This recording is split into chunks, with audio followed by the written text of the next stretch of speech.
할렐루야. 우리 호산나 여성중창단 꾀꼬리 같은 목소리로 아주 은혜를 많이 받았습니다. 여러분은 오늘이 이제 종료주일이고 이제 고난주간이 시작이 되는데, 고난주간을 지내면서 정말 하나님과 우리 사이에 어떤 감동과 감격과 기쁨이 우리 속에서 샘솟듯 일어나기를 간절히 소망합니다. 저는 이스라엘 뿐만 아니라 전 세계 왕들 중에 다윗 왕을 제일 좋아합니다. 사실 다윗 왕을 좋아하는 이유는 뭐 여러 가지가 있지만, 이스라엘 백성들도 다윗 왕 하면 최고의 왕, 이 세상에 둘도 없는 왕을 다윗 왕으로 취급합니다. 근데 사실 다윗 왕이 생각해 보면 그 영토가 그렇게 크게 대단하게 많은 영토를 차지하지도 않았습니다. 오히려 다윗보다도 솔로몬이 더 큰 영토를, 또 더 큰 어떤 이 주변 병방 국가들과 많은 교류와 이런 것들을 오고 갔던 왕이 솔로몬이었습니다.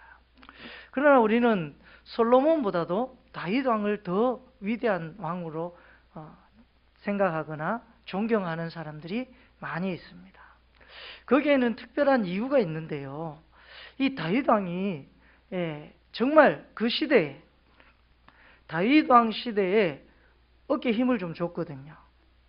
이스라엘이 그렇게 땅이 넓은 국가도, 엄청난 대단한 나라도 아니었지만 다윗 왕 앞에서는 모든 주변의 국가들이 벌벌 떨었어요. 그래서 다윗이 떴다 하면 이 엄청난 부담감을 갖고 전쟁을 한 나라들이 많이 있습니다. 그리고 다윗이 전쟁을 나갔다 하면 거의 대부분 승리하고 돌아오죠. 이런 어떤 이유뿐만 아니라 다윗이 하나님을 믿고 섬기고 따르고, 또한 오늘날 이스라엘 백성들에게도 아직 다윗 왕과 같은 왕이 다시 오기를 고대하고 기다리는 사람들이 많이 있습니다. 그래서 이스라엘 백성들에게 이스라엘 그 국기가 뭡니까? 국기가 뭐죠? 잘 모릅니까? 신납니다.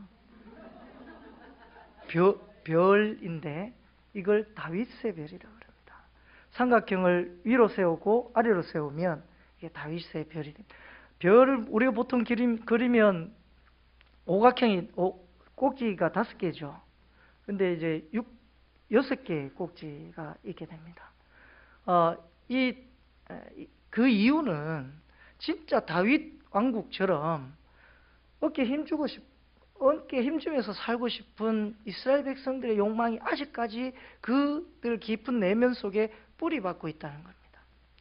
그래서 오늘날도 사실 메시아를 기다리고 있고, 구약에 예언된 대로 예수님께서 다 오셨고 그 일들을 다 행하셨는데도 불구하고, 부활하심으로 인해서 완성을 다 이루셨는데도 불구하고 오늘날까지 진짜 이 세상을 다스릴 왕을 기다리고 있다는 것입니다. 참으로 안타까운 일이죠. 지금도 이스라엘 백성들은 정말 엄격한 율법적인 상황들을 지키며 살아가는 사람들이 많이 있습니다.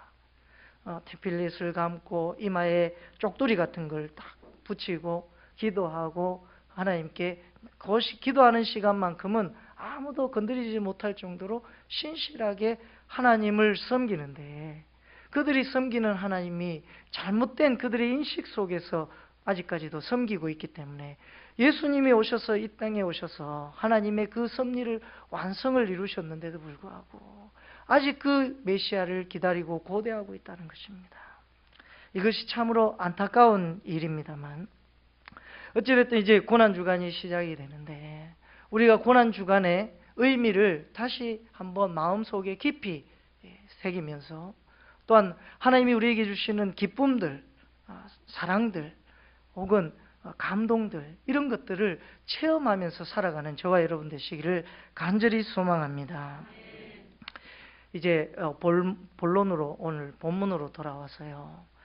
엘리 라마 사박다니라는 말씀을 예수님께서 십자가상에서 하신 말씀이 오늘 성경에 나오는데요.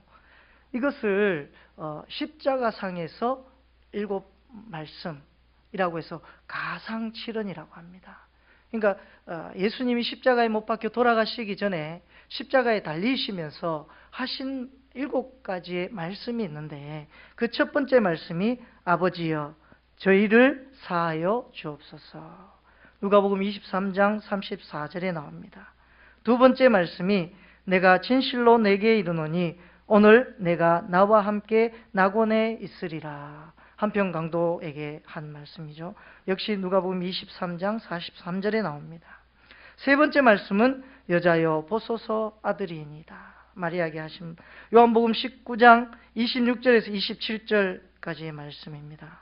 그 다음에 네 번째 말씀이 오늘 우리가 읽은 엘리 라마 사박다니라고 하는 이 말씀입니다. 이 말씀은 마가복음에도 나오는데요. 또 다섯 번째 말씀은 내가 목마르다. 요한복음 19장 28절에 나와 있습니다. 여섯 번째 말씀은 다 이루었다. 요한복음 19장 30절 말씀입니다. 자, 마지막으로 일곱 번째 말씀은 내 영혼을 아버지 손에 부탁하나이다. 이렇게 하시고 소리를 지르시면서 운명하셨습니다. 오늘 이 엘리 라마 사박다니라는 말씀을 하시니까 많은 군병들이 이렇게 얘기합니다. 거기 47절에 거기 섰던 자 중 어떤 이들이 듣고 이르되 이 사람이 엘리야를 부른다 하고 이렇게 얘기합니다. 이 얘기는 뭔 얘기냐면 이제 드디어 엘리야를 불러서 자기의 그 억울함, 원통함 이런 것들을 뭔가 한번 바꿔보려고 하는갑다. 한번 상황을 한번 지켜보자. 이런 어떤 의미가 담겨져 있는 것이죠. 그러니까 엘리 라마 사박단이라고 하는 그 말씀을 이 많은 군중들은 그 말에 대한 이해를 제대로 못했다는 거예요. 그래서 친절하게 이게 번역을 해놨어요. 이는 곧 나의 하나님, 나의 하나님 어찌하여 나를 버리셨나이까 하는 뜻이라. 이렇게 기록되어져 있습니다. 여러분, 그러면 한 가지 여쭤보겠습니다. 예수님이 누구시지요? 하나님의 아들. 하나님의 아들이시자 또 예수님이 하나님이시기도 합니다. 삼위일체 되시는 하나님. 그 하나님이 자신에게 스스로에게 나의 하나님 어찌하여 나를 버리셨나이까? 지금 이런 질문을 하고 있는 거예요. 그러면 우리가 생각해 볼 것이 예수님이 하나님을 향해서 원망하고 있는 내용인가요? 지금 나의 하나님 어찌하여 나를 버리셨나이까? 연극에 그렇게 하던데요. 지금 하나님께 향하여 예수님이 온갖 자신의 이 그 부당함과 이런 것들을 원망하고 있는 그런 내용일까요? 왜 예수님은 십자가상에서 이런 말씀을 하셨을까 하는 겁니다. 여러분 어떻게 생각하십니까? 참 저는 이런 어떤 고민 속에 왜 예수님이 이런 말씀, 원망과 같은 말씀을 왜 하셨을까? 하나님의 뜻에 따라 십자가를 지시고, 물론 그 고통이 너무나도 힘들고 처절한 건 알겠지만 예수님이 이것을 감내하고 이 고통과 이 시련을 이기는 마지막 운명하기 직전에 왜 이런 말씀을 하실까? 고민을 해보았습니다. 여러분 왜 이런 말씀을 하셨을까요? 성경에서 그 답을 찾을 수 있습니다. 예수님은 구약에 예언된 대로 오셨어요. 그 예언된 말씀을 다 성취하신 분이십니다. 그런데 제가 앞서 다윗의 이야기를 했죠. 다윗은 하나님께 많은 시편을 썼어요. 그러면서 그가 쓴 시편 중에는 자기의 처지와 환경과 상황을 하나님께 막 쏟아내듯이, 하나님 왜 내게 이런 시련을 주십니까?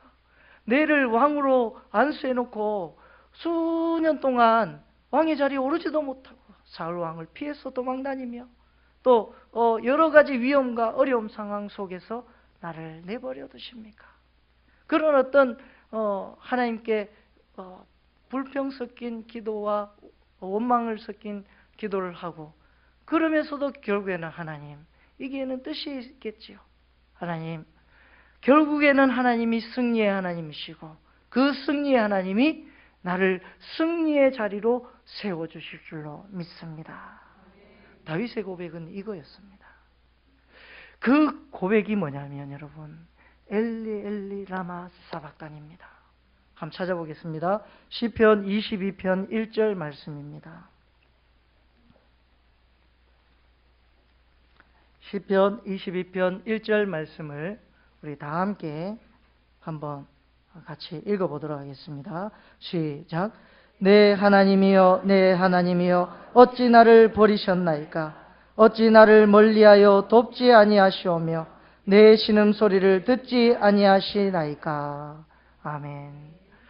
여러분, 이 시편 22편은 히브리어로 쓰여져 있는데요, 히브리어를 원어 그대로, 지금 여기에는 번역을 쫙 해놔서 그런데 히브리어로 말하면 엘리 엘리 레마 아잡타니가 히브리어의 나의 하나님 어찌하여 나를 버리셨나이까 하는 구절입니다. 요거를 아람어로 얘기하면 엘리 엘리 라마 사박다니가 됩니다. 그래서 예수님이 십자가상에서 엘리 엘리 라마 사박다니라고 얘기하면 많은 그 자리에 모여있는 하나님의 의미와 하나님을 모르는 백성들은 저가 엘리야를 부르는가 보다, 저가 드디어 자기의 신세 한탄을 하고 있는가 보다 라고 듣겠지만, 정말 하나님을 고대하고 기다리고 믿고 하나님의 백성으로 살아가는 사람들의 귀에는 엘리 엘리 라마 사박다니는 다윗의 그 고백이 들려지는 것입니다. 여러분, 시편 이 22편은 탄원시라고 얘기를 합니다.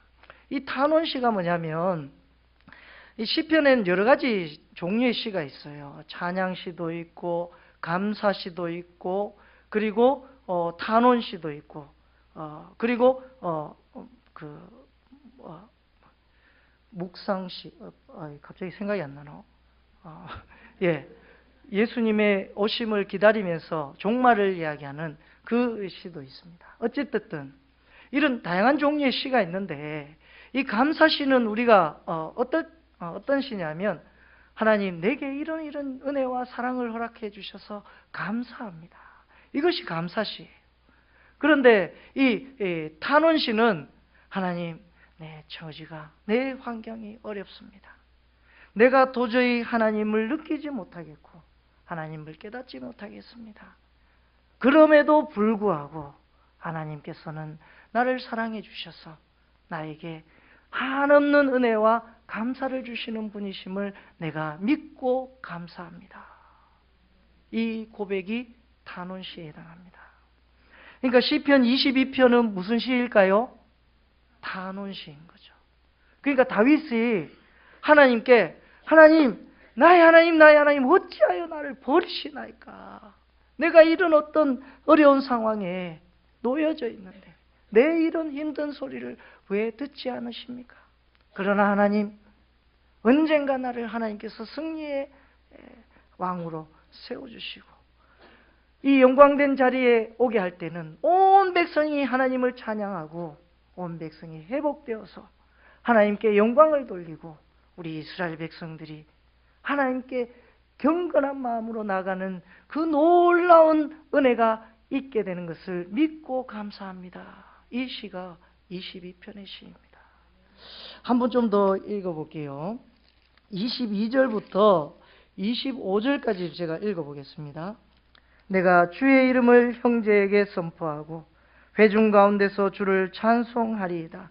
여호와를 두려워하는 너희여 그를 찬송할지어다.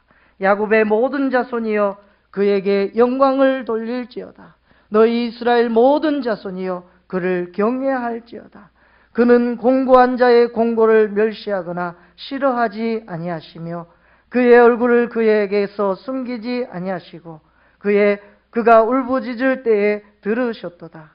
큰 회중 가운데서 나의 찬송은 주께로부터 온 것이니 주를 경외하는 자 앞에서 나의 소원을 갚으리이다. 아멘. 여러분, 오늘 예수님께서 십자가상에서 하신 이 말씀은 엘리 엘리 라마 사박탄이라고 하는 그 번역된 나의 하나님 나의 하나님 어찌하여 나를 버리시나이까 라고 하는 원망의 메시지가 아니라 다윗을 기다리고 다윗을 메시아로 구주로 다시 한번 이스라엘 백성들을 회복시켜 주실 그 메시아를 기다리는 사람에게 진정한 메시아가 바로 나다라는 것을 온 백성들에게 공포해주고 계신 말씀이라는 것입니다. 그것을 듣고 있던 사람들 중에 마치 사인처럼 그것을 이해하는 사람이, 받아들이는 사람의 입장에서는 너무나도 놀라운 말씀이고, 다윗의 그 영광이 이제 곧 오겠도다 하고 믿고 더욱더 간절한 바람과 신앙을 갖고 나아간 사람이 많이 있었을 것입니다. 그러나 진정 예수 그리스도를 믿지 않았던 사람들은 이렇게 얘기하는 거예요. 거기 있었던 자들은 어떤 이들이 듣고 이르되 이 사람이 엘리야를 부른다 하고 그 중에 한 사람이 곧 달려와서 해면을 가져다가 신 포도주를 적시어 갈 때에 깨어 마시게 하거늘 그 남은 사람들이 이르되 가만두라 엘리야가 와서 그를 구원하나 보자 하더라. 이렇게 이야기하고 있는 겁니다. 여러분, 우리는 어떤 입장에 서 계십니까? 예수님의 메시지에, 예수님의 말씀에 감격과 기쁨과 그 의미가 우리에게 느껴지는 사람으로 사십니까? 아니면 그 말씀이 무슨 말인지 알지도 못하겠고 그 메시지가 내게 감동도 없고 그 어떤 하나님의 말씀이 오늘을 살아가는 나에게 아무런 영향력이 없다면 우리는 군병과 별반 다를 것이 없는 사람으로 사는 모습이 될 수도 있다는 것입니다. 그래야 우리가 정말 하나님의 사인과 같은 이 말씀을 늘 묵상하면서 그 말씀을 통하여서 우리의 삶 속에 하나님이 주시는 메시지로 하나님이 주시는 감격으로 넘쳐나는 그 고난에 동참하는 저와 여러분 되시기를 간절히 소망합니다. 분위기가 갑자기 너무 엄숙해져서 한 가지 이야기를 좀 말씀드리자면, 여러분, 우리가 제가 와이프랑 결혼해서 지금 한 십몇 년 됐는데요. 보기에는 그렇게 안 돼 보이죠. 아직 신혼 중에 살고 있는데 이 시간이 지나면 지날수록 약간 이런 게 생기더라고요. 눈빛만 봐도 저 사람이 뭔 얘기를 하는지 알겠어. 가끔씩 와이프가 이렇게 내가 기분이 나쁘거나 자기 말을 안 들을 때 한 번씩 쳐다볼 때가 있어요. 섬뜩한 눈으로. 그 한 번의 눈빛이 제게는 오만 이야기들이 다 느껴지는 거죠. 온갖 상상과 이야기가 한꺼번에 그 눈빛, 짧은 1초의 눈빛 한 번에 다 담겨져 있고 다 느껴지던 그런 모습, 여러분 경험해 보신 분이 아마 여기 남자분들이 더 많으실 겁니다. 그런 경험을 하신 적이 있으시죠? 근데 또 다른 경험은 제가 단기 선교 가서 몽골에 단기 선교를 갔는데 그 단기 선교의 마지막 날 예배를 드리는데 우리가 치과 사역을 했거든요. 정말 그 사람들 이가 별로 안 좋던데 이를 많이 발치하는 늘 들다 보니까 혐오스럽더라고요. 근데 그 일을 들다 보다가 마지막 날 드디어 이제 마지막 환송 예배를 드리는데 그분들도 울고 우리도 울고 목사님이 설교를 하시는데 몽골어로 설교를 하는데 뭔 말인지 하나도 모르겠어. 그러나 눈물은 줄줄 흘러요. 근데 그 속에 정말 근데 그 목사님이 무슨 설교를 하는지 다 느껴지는 거예요. 그 감동과 그 기쁨은 이루 말할 수가 없더라고요. 여러분, 무슨 말씀을 드리고 싶냐면, 우리가 대화가 잘 통하지 않아도 하나님의 말씀 통해서 하나님의 그 말씀이 우리를 하나로 묶어주시면 그 말씀 가운데 진한 감동과 진한 눈빛 하나로만도 그 사람이 무슨 말을 하는지 다 알 수 있는 것처럼, 예수님이 엘리 엘리 라마 사박다니 했을 때 거기에 담겨져 있는, 더 이상 말하지 않아도 담겨져 있는 의미와 뜻을 다 헤아릴 수 있는 저와 여러분 되시기를 소망합니다. 그 의미를 담고 오늘 기쁨으로 살아갈 뿐만 아니라 그 의미를 많은 사람들에게 전해주어야 해요. 그럴 때 이것이 나누면 더 배가 되는 것처럼 큰 축복이 저와 여러분들에게 넘쳐나시기를 간절히 소망합니다. 기도드리겠습니다.